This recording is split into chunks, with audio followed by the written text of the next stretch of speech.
Pues vamos a continuar entonces. No, él empieza saludando de nuevo. No, mentira. No. Entonces, me avisas, Lili. Ya se está grabando. Ya. Entonces, el tema de esta noche es ¿por qué sigo pecando? ¿No? Entonces, es una pregunta que realmente importante. Deberíamos preguntarnos, al menos los que queremos agradar a Dios, sí es una buena pregunta, ¿no? Y vamos a ver lo que la Biblia dice al respecto. Entonces, para eso, quisiera que entendamos primero que en la Biblia nos muestra claramente que hay tres tipos de personas. Tres tipos de personas. Y para eso vamos a ver en el libro de Corintios y vamos a dar lectura. Entonces, Moni, por favor, puedes leer primero a los Corintios 2 del 14 al 15 que está allí. Sí, claro. Pero el hombre natural no percibe las cosas que son del Espíritu de Dios porque para él son locura y no las puede entender porque se han de discernir espiritualmente. En cambio, el espiritual juzga todas las cosas, pero él no es juzgado de nadie. Ya, y primero a los Corintios 3 del 1 al 3, Belencita, si puede leer, por favor, Belén Cordero. Corintios del 1 al 3, de manera que yo, hermanos, no pude hablaros como a espirituales, sino como a carnales, como a niños en Cristo. Os di a beber leche y no vianda, porque aún no erais capaces, ni sois capaces todavía, porque aún no sois porque aún sois carnales. Pues habiendo entre vosotros celos, contiendas y disensiones, no sois carnales y andáis como hombres. Gracias. Entonces, aquí, como ustedes ven en estos versículos, Pablo describe a tres tipos de personas. Y el primero es el hombre natural. El hombre natural, o como también se le conoce como el incrédulo. Sí, este hombre a que se refiere Pablo es aquella persona que no puede percibir las cosas que son espirituales. No tienen idea, o sea, no tienen a Cristo en su corazón, nunca han aceptado a Jesús como su Señor y tampoco tienen aprecio por el Evangelio. Es decir, ellos rechazan la palabra de Dios, no tienen interés, no tienen, ni siquiera creen, ¿no? en el Evangelio. Entonces, esas son las personas naturales de las cuales Pablo estaba hablando. Y hay otro versículo que él menciona y está en la segunda carta que escribió a los Corintios y dice, pero si nuestro evangelio está aún encubierto, entre los que se pierden está encubierto, es decir, entre los que no quieren creer en el evangelio, en los cuales, fíjese lo que dice en el versículo 4, el Dios de este siglo cegó el entendimiento de los incrédulos, para que no les resplandezca la luz del Evangelio de la gloria de Cristo, el cual es la imagen de Dios. Entonces, aquí vemos claramente en estos versículos que habla de los incrédulos, del hombre natural, que no percibe las cosas de Dios.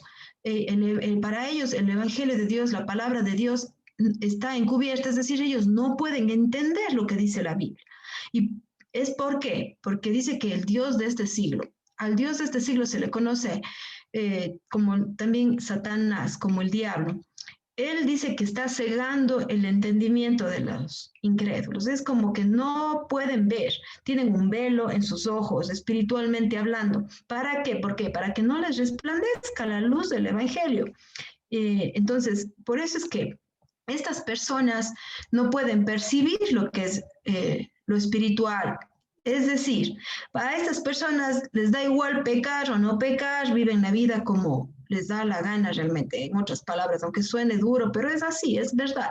Viven bajo sus propios parámetros, bajo sus propias opiniones, filosofías de vida, entonces han dejado a un lado el Evangelio de Dios y han puesto sus propias reglas. Entonces, por eso ellos no pueden tener conciencia de pecado, aunque ellos saben muchas veces que están actuando mal porque hay algo en su interior que les dice, sin embargo, no hacen caso, no les interesa profundizar. ¿Por qué? Porque prefieren vivir en la incredulidad y también en el pecado. ¿Por qué? Porque el pecado es placentero ante sus ojos. Entonces, este es un tipo de personas del cual Pablo describe en el Evangelio de Corintios, ¿no? En la carta a los Corintios.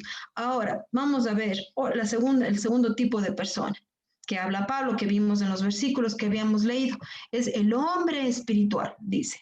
Y bueno, entiéndase, cuando se refiere al hombre espiritual, estamos incluidas las mujeres, no es un término general que la Biblia usa. Y dice que es aquella persona que ha reconocido ya a Jesucristo como su Señor, es decir, que ha reconocido que Jesús es Dios, que Jesús es su Salvador, y por lo tanto, esa persona tiene el Espíritu Santo. El Espíritu Santo, hay muchos versículos donde nos muestran que viene a morar en la persona cuando acepta a Jesucristo, cuando recibe a Cristo como su Señor. Y Él es quien le da la ayuda a la persona para discernir las cosas espirituales. Por eso esta persona puede llegar a ser madura espiritualmente y responde a la verdad del Evangelio, es decir, ya no está cegado su corazón, sus ojos espiritualmente hablando y puede entender lo que la Biblia dice. Es interesante cuando una persona se convierte a Dios, se convierte a Jesucristo, como cuando empieza a leer la Biblia ya empieza a entender lo que la palabra de Dios dice. ¿Por qué? Porque ya tiene el Espíritu Santo que le va guiando. Cosas que antes para uno era difícil entender y de creer. Ahora que ya tiene a Cristo en su vida, usted puede entender. Y los incrédulos, es interesante porque la gente natural, el hombre natural, los incrédulos no le encuentran difícil de entender a esa persona. Dicen, ¿qué le pasó? O sea, y no pueden comprender por qué actúa de diferente forma, por qué su comportamiento es distinto, por qué ahora lee la Biblia, por qué ahora habla diferente. Entonces, es precisamente porque esta persona ha cambiado, porque ahora tiene el Espíritu de Dios morando en él. Y hay un versículo también que Pablo menciona en Romanos 8:14 del 25, que dice que porque todos los que son guiados por el Espíritu de Dios, estos son hijos de Dios, pues no habéis recibido el espíritu de esclavitud para estar otra vez en temor, sino que habéis recibido el espíritu de adopción por el cual clamamos, Abba, Padre. El Espíritu mismo da testimonio a nuestro espíritu de que somos hijos de Dios. Entonces, fíjese, aquí nos muestra que el hombre espiritual es aquel que está guiado por el Espíritu de Dios, ¿no? Y claramente dice aquí, estos son hijos de Dios. Y eso quiero que preste atención. Hay muchas personas que creen que todos somos hijos de Dios, pero la verdad es que no es así. La Biblia muestra que hay los hijos de Dios y también dice que hay los hijos del diablo.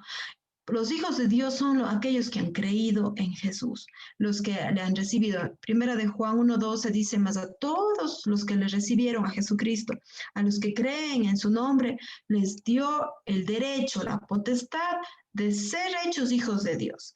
Y por eso aquí dice que ellos son guiados por el Espíritu de Dios y hace distinción, dice, estos son hijos de Dios. Es decir, que los que no son guiados por el Espíritu de Dios no son hijos de Dios, por eso son personas naturales que no pueden percibir las cosas de Dios. Entonces, este es un segundo grupo. Estas personas, por ejemplo, en el cual nosotros nos incluimos, somos las que ya podemos discernir la palabra de Dios y por eso es que cuando nosotros pecamos, porque ya entendemos lo que la Biblia dice que es bueno y lo que es malo, entonces queremos hacer lo que es bueno y cuando pecamos decimos, pero ¿por qué?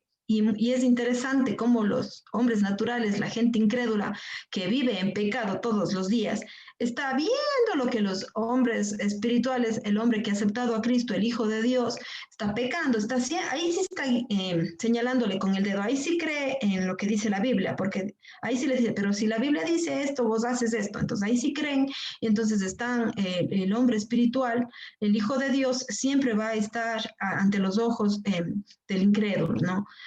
Entonces, esta es la persona que ya sí vive guiado con el Espíritu y procura mostrar los frutos del Espíritu, ¿sí?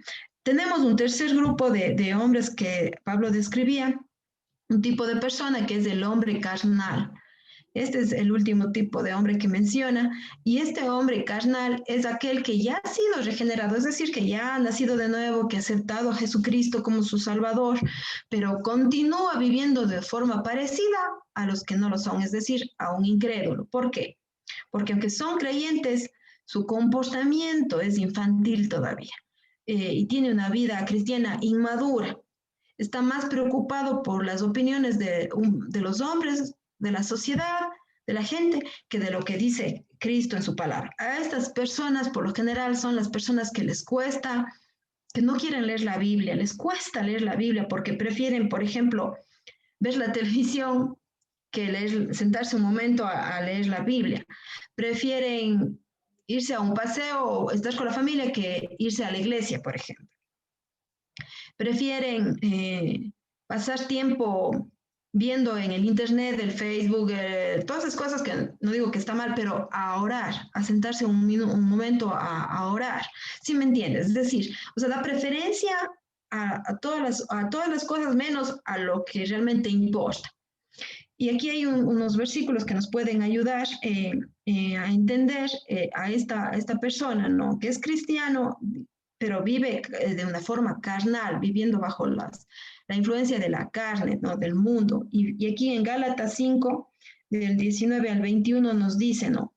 Y manifiestas son las obras de la carne, que son, y aquí da una lista de esas obras: adulterio, fornicación, inmundicia, lascivia, idolatría, hechicerías, enemistades, pleitos, celos, iras, contiendas, disensiones, herejías, envidias, homicidios, borracheras, orgías y cosas semejantes a estas, acerca de las cuales os amonesto, dice Pablo.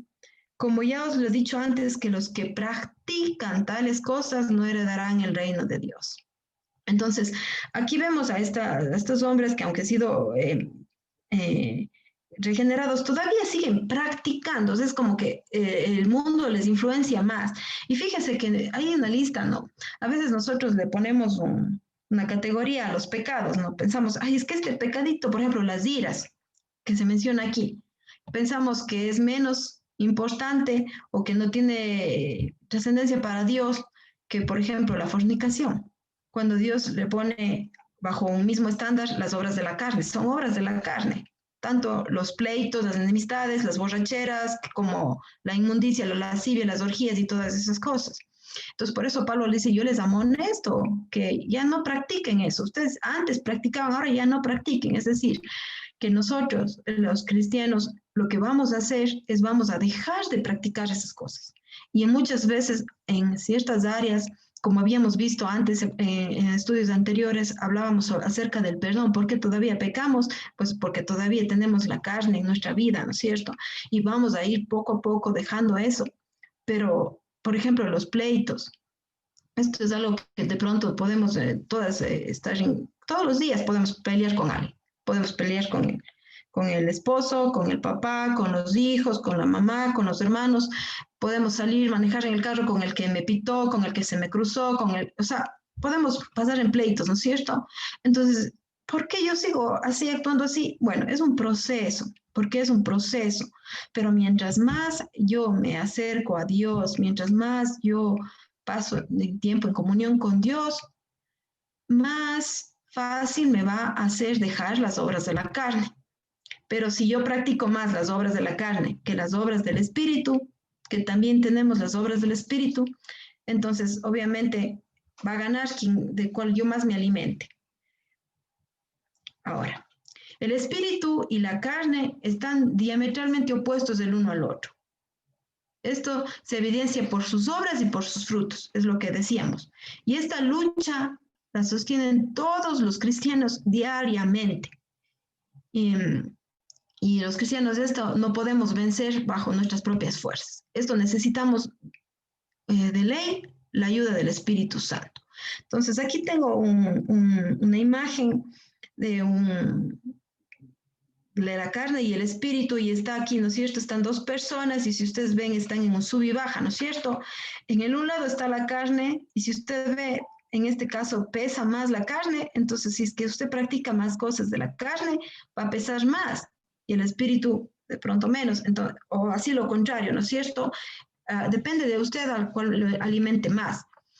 Por ejemplo, ¿no es cierto? Si yo paso, por ejemplo, en la mañana, para ponerles un ejemplo, si yo de mañana me levanto y apenas abro mis ojos, ¿qué pienso primero? Ay, voy a ver qué está en el Facebook, qué ha escrito, qué estoy alimentando, la carne, ¿no es cierto? Pero ¿qué pasa si me levanto y solo es por ponerles un ejemplo, ¿ya? Me levanto y digo, voy a orar, voy a encomendar este día a Dios para que Dios me guíe, me ilumine, me ayude, y cualquier preocupación que tenga la voy a entregar al Señor. ¿Qué estoy alimentando? el espíritu. O sea, es así de sencillo. Tenemos que identificar qué alimentamos más. Y fíjese lo que dice este versículo. Dice, porque el deseo de la carne es contra el espíritu. Es decir, y el del espíritu es contra la carne. Y estos se oponen entre sí para que no hagáis lo que quisierais. Entonces, el espíritu y la carne son opuestos. Y es una lucha que nosotros tenemos. ¿Por qué? Mire, porque nosotros muchas veces queremos hacer el bien. Está en nosotros, pero la carne muchas veces nos va a ganar.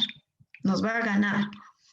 Ahora, esto no quiere decir que vamos a vivir en derrota y que ahora, entonces, ¿cómo yo podría vivir mi vida si veo que mi carne está más fuerte? Entonces, ¿quiere decir que entonces voy a seguir pecando toda la vida? No, no, porque mira, cuando nosotros hemos aceptado al Señor, hemos venido a Cristo, dice que el Señor empieza una buena obra en nosotros. Comienza una obra de perfeccionamiento, de santificación en nuestras vidas. Es decir, que Él nos va a ir puliendo cada área de nuestra vida. Y esto es un proceso, no es algo que ocurre de la noche a la mañana. Sí, obviamente para usted que ya tiene a Dios en su vida, va a ser un poco más fácil. ¿Por qué? Porque el Espíritu va a producir en usted el querer cambiar. ¿Ya? Y para eso voy a mostrarles algo. Miren, el mismo apóstol Pablo reconoció su condición de pecador y la lucha que él tenía. Él también, mire, en Romanos 7, del 18 al 22, el apóstol Pablo dice, y yo sé que en mí, esto es en mi carne, no mora el bien, porque el querer el bien está en mí, pero no el hacerlo, porque no hago el bien que quiero, sino el mal que no quiero, eso hago. Y si hago lo que no quiero, ya no lo hago yo, sino el pecado que mora en mí. Pablo también se encontró con esta lucha. Y él decía, yo quiero hacer el bien, pero el mal está en mí todavía. Entonces estos se oponen y cuando yo quiero hacer el bien, más bien hago el mal. Y me doy cuenta, dice, que en mí todavía mora el pecado. Mora el pecado. Entonces, no sabemos cuál era la lucha que Pablo sostenía, ¿no es cierto? No sabemos, pero era un ser humano como nosotros, también sostenía luchas fuertes, ¿no es cierto? Pero él se daba cuenta y reconocía que él mismo tenía esa lucha. Sin embargo, vamos a ver lo que deberíamos entonces hacer nosotros, y Pablo mismo nos da esa respuesta. Hay muchos versículos en donde nos podemos nosotros inclusive anotarlos y si es posible escribir en unas tarjetitas y andar a llevar cuando necesitemos y memorizarlos. ¿Qué debemos hacer para poder combatir y para poder luchar contra esa carne que muchas veces nos quiere ganar? Entonces, aquí hay un versículo que les puede ayudar mucho. En Gálatas 5, de 16 al 17, Pablo les decía, digo pues, andad en el espíritu y no satisfagáis los deseos de la carne, porque el deseo de la carne es contra el espíritu y el del espíritu es contra la carne, y estos se oponen entre sí para que no hagáis lo que quisierais. Es decir, si usted quiere hacer lo bueno de ley, la carne se va a oponer para que usted no haga lo bueno. Entonces, Pablo lo que recomendaba es que anden en el espíritu. Ahora, ¿qué es andar en el espíritu? En Gálatas, mismo en Gálatas 5:20, dice que el fruto del espíritu es amor, es gozo, es paz, es paciencia, es benignidad, la bondad, la fe, mansedumbre y la templanza. Es decir, todo lo contrario a las obras de la carne. Entonces, Pablo nos aconseja y es más, nos manda a que andemos en el espíritu. Entonces, para nosotros poder andar en el espíritu, ¿qué tenemos que hacer? Tenemos que tomar una decisión. Esto es algo que depende de la voluntad, de nuestra propia voluntad. Santiago decía que Dios no nos ha dado un espíritu de cobardía, sino un espíritu de poder, de amor y dominio propio. Es decir, que nosotros podemos dominar a la carne. Ya no la carne nos domina a nosotros. Cuando nosotros hemos venido a Dios, la carne ya no tiene el mismo poder, influencia que tenía antes, si es que estamos andando en el espíritu. ¿Por qué pecamos? ¿O por qué hemos cometido tantos errores en nuestra vida cristiana? Es porque hemos empezado a andar en las obras de la carne. Y hemos dado rienda suelta de pronto a satisfacer los deseos de nuestra carne. Por eso Pablo aquí enfatiza y dice, anden en el espíritu y no satisfagan los deseos de la carne. Entonces, ¿cuál es un deseo de la carne, por ejemplo? Cuando alguien me grita, ¿cuál es el deseo de la carne? Me va a querer a mí también hacer que yo grite, ¿sí o no? Entonces, por ejemplo, si usted está peleando, por ejemplo, con su hermana o su hermano, él le grita, ¿usted qué quiere hacer? Gritarle más. ¿Para qué? Para que su carne se alimente, se satisfaga y tenga como que esa satisfacción de que yo vencí. Eso es la obra de la carne. Entonces, Pablo dice, no satisfagan ese deseo carnal, más bien anden en el espíritu. Entonces, esta es una de las formas en las que ustedes pueden ayudarse en el diario vivir en la vida cristiana, controlando, dominándose. Y eso es un proceso. Por ejemplo, si yo tengo muchos celos, por ejemplo, los celos, entonces los celos estaba enumerado en esa lista de las obras de la carne. Si yo soy muy celosa, ya sea con mi mamá, a veces entre hermanos hay celos, a veces hay celos entre los esposos, hay celos entre los amigos inclusive. Entonces, cuando yo puedo percibir esas cosas, ese sentimiento, ese deseo carnal, usted tiene que eliminar, hacer como dominarse a sí mismo y hacer morir ese deseo. Sí, entonces esto es un proceso que si usted, como le he dicho antes, no está andando en el espíritu, no está manteniendo esa relación íntima con el Señor, obviamente le va a ser más difícil. Entonces, pero mientras más usted vaya andando, mientras usted más practique lo que dice la palabra de Dios, poco a poco usted va a llegar a un punto en el que no se va a dar cuenta y usted ya va a ser más paciente, usted ya va a ser más amorosa, usted ya va a tener más victorias que derrotas en Cristo. Entonces, esta es una de las formas, ¿no? Andar en el espíritu y no satisfacer los deseos de la carne. Otra cosa que usted puede hacer es no deje que el pecado reine en su vida, no deje que el pecado gobierne su vida, sino más bien usted preséntese a Dios y entréguele todas esas cosas, esas cargas que usted tiene, esas debilidades, esas luchas que tiene, y entrégueles a Dios y ore cada día para que Dios le ayude a que esas luchas que usted sostiene vayan menguando. Dice Pablo mismo, mencionaba a los romanos, les decía, no reine pues el pecado en vuestro cuerpo mortal. ¿Sí ve? No reine, no deje que él sea, el pecado sea el que le gobierne a usted. Usted gobierne ese pecado, como les decía, ¿no? Dios nos ha dado, dice, un espíritu de cobardía. No nos ha dado un espíritu de cobardía, sino de poder, de amor y dominio, para poder dominarnos. Yo quisiera en ese sentido compartirles, ¿no? Yo he podido experimentar, tengo 26 años ya de cristiana, ¿no? Entonces, he sostenido muchas luchas y yo quisiera poder haber dicho, pues no, yo en todo este tiempo me he mantenido invicta y no ha reinado el pecado en mi vida. Pues no, lamentablemente sí, ha habido momentos y luchas en las que yo he tenido que escoger entre el espíritu y la carne, y cuando he estado muy débil en el espíritu, he pecado.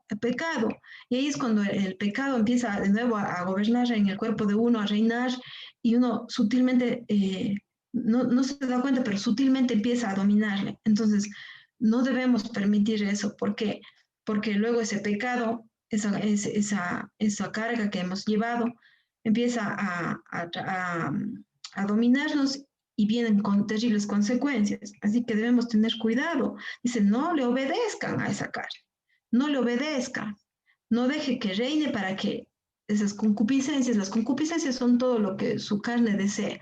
Y tampoco dice, presenten vuestros miembros al pecado. Fíjese que está hablando de nuestros miembros, de nuestro cuerpo.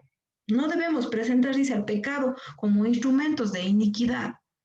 Estos versículos son muy claros, no dice, sino más bien, ¿qué debemos presentar? Sino presentaos vosotros mismos a Dios, dice, como vivos de entre los muertos, y vuestros miembros, es decir, su cuerpo, todo lo que usted tiene, todos y cada uno de sus miembros, a Dios, preséntelos como instrumentos de justicia. Es decir, que lo que mis manos toquen, que lo que mis manos hagan, todo sea para la justicia, para la verdad, para lo bueno. todo lo que mis ojos ven, que sea para lo bueno, lo que escuchan mis oídos, ¿no es cierto? Lo que habla mi boca. Entonces, eso es un proceso que requiere disciplina. Y fíjese cómo Pablo mismo sostenía esa lucha, ¿no? Eh, Siendo él un apóstol que dedicó toda su vida a Dios, él luchaba. Entonces, no sienta usted que de pronto usted es la única que está luchando y piensa y diga, qué pecadora que soy y no puedo, no tengo oportunidad. No, porque Dios nos da esas oportunidades. Es por eso precisamente que el Señor murió por nosotros y como vimos ya nos perdonó a través de la sangre de Cristo. Por eso nosotros ahora podemos tener esa libertad, esa libre entrada y por eso sabemos que cuando nosotros nos vamos a Él en arrepentimiento, Dios nos perdona. Ahora eso quiere decir entonces que yo puedo pecar libremente. Ahí en Romanos 6.1 dice Pablo, ¿qué pues diremos? ¿Perseveraremos en el pecado para que la gracia abunde? De ninguna manera, no porque yo sé que Dios me va a perdonar, yo voy a seguir pecando. No, voy a tratar siempre de enmendar mis errores y procurar no hacerlo. ¿No? Pero es una lucha que requiere, como decía, voluntad. Otra cosa, como les había dicho, confesar nuestros pecados al Señor.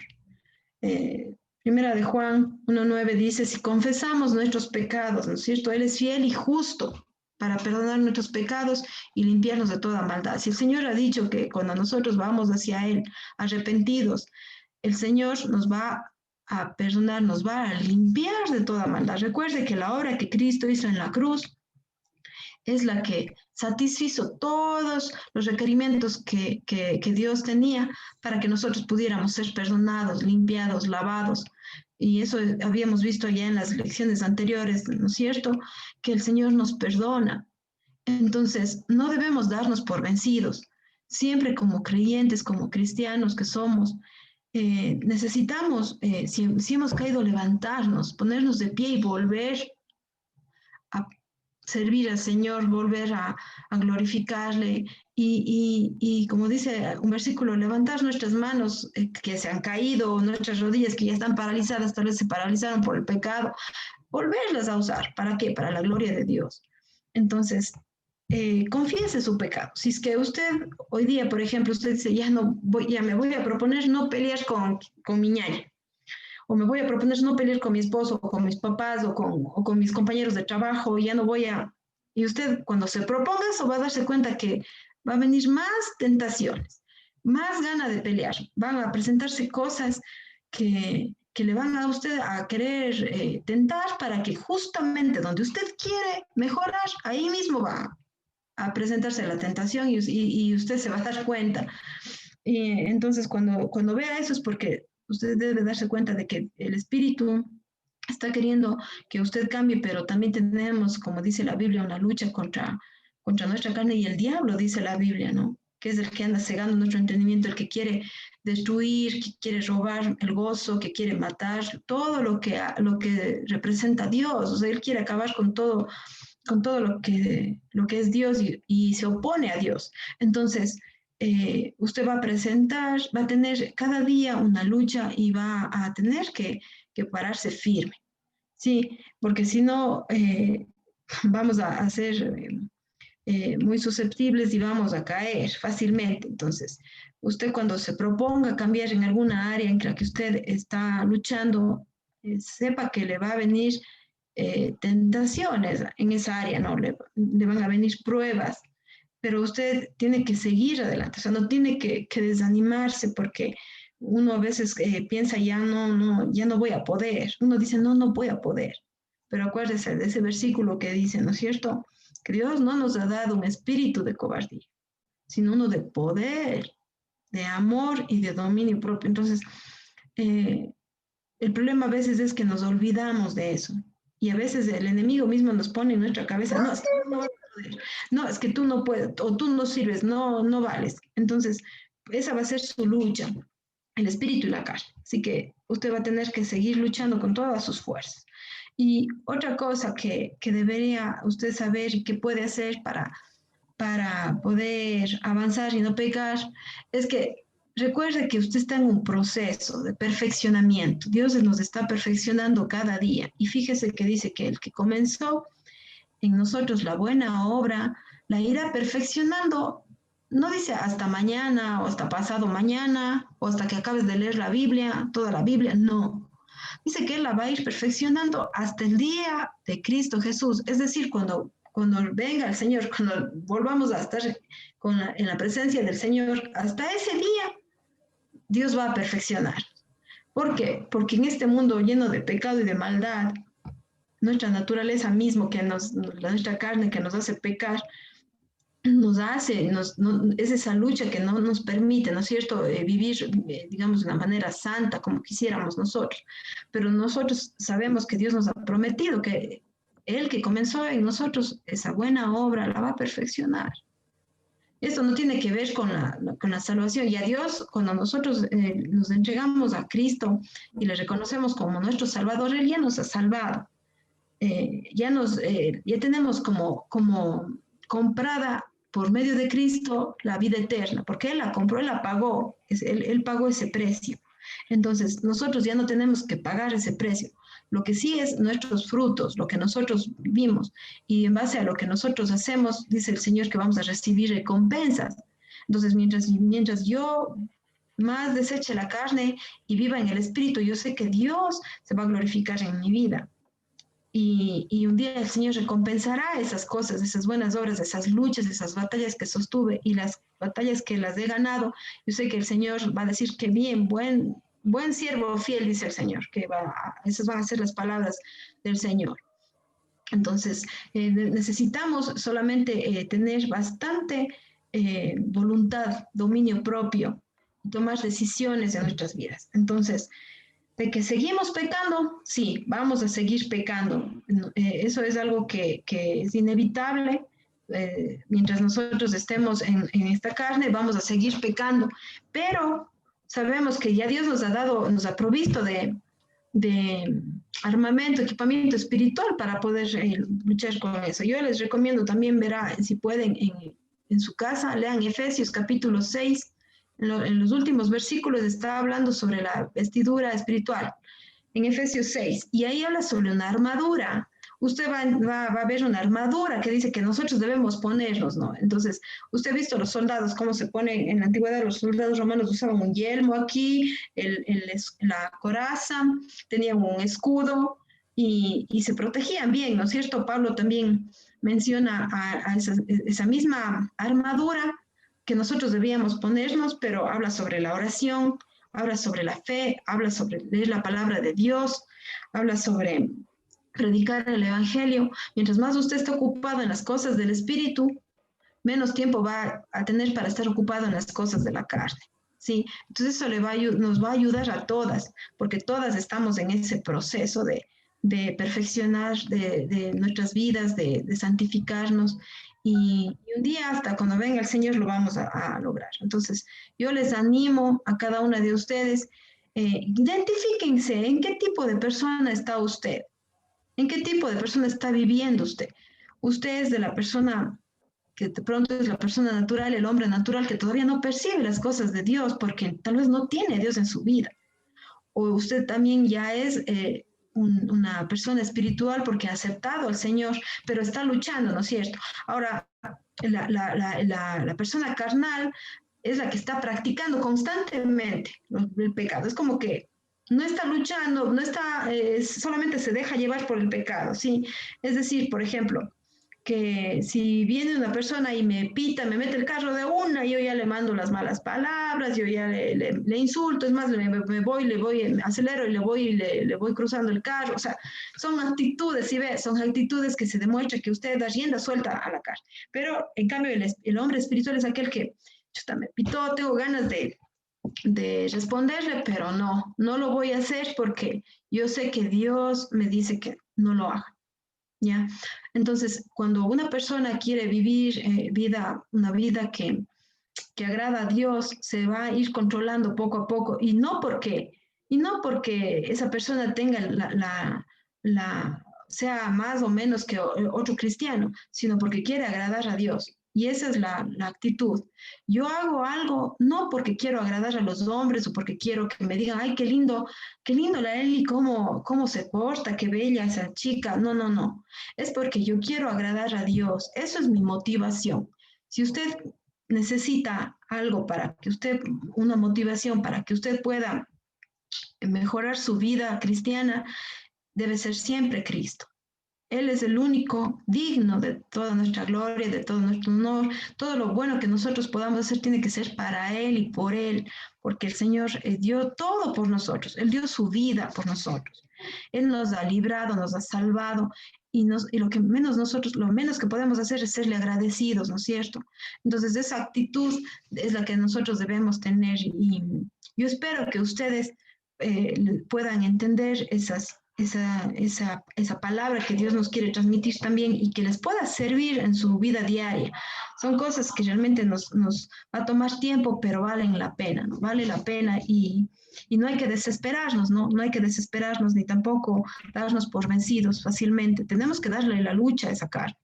Y bueno, y también en la palabra de Dios menciona, ¿no? Que tenemos esa lucha también nosotros con el mundo, porque el mundo nos influencia, ¿no? Y el diablo también dice, como un león rugiente buscando a quien devorar, anda alrededor nuestro, buscando cómo hacernos tropezar, cómo caer, pero nosotros no debemos darle lugar, ¿no? Siempre debemos luchar contra todas esas cosas. Así que yo les animo a todas y cada una de las que están ahora conectadas y espero, Belén, haberle dado respuesta a su pregunta y tal vez haber disipado. Yo creo que usted sabe, sino tal vez a veces queremos ver más un poquito lo que la Biblia dice, ¿no? Entonces, a veces no sabemos en dónde buscar los versículos y todo, pero bueno, yo les recomiendo, como les decía, lean Efesios capítulo 6 y Romanos, Gálatas, está lleno de eso, o sea, habla sobre las obras de la carne y las obras del Espíritu, siempre están hablando de eso, entonces les animo y no sé si ahorita tienen alguna pregunta, espero que si Lili puedes dejarse de grabar para si alguien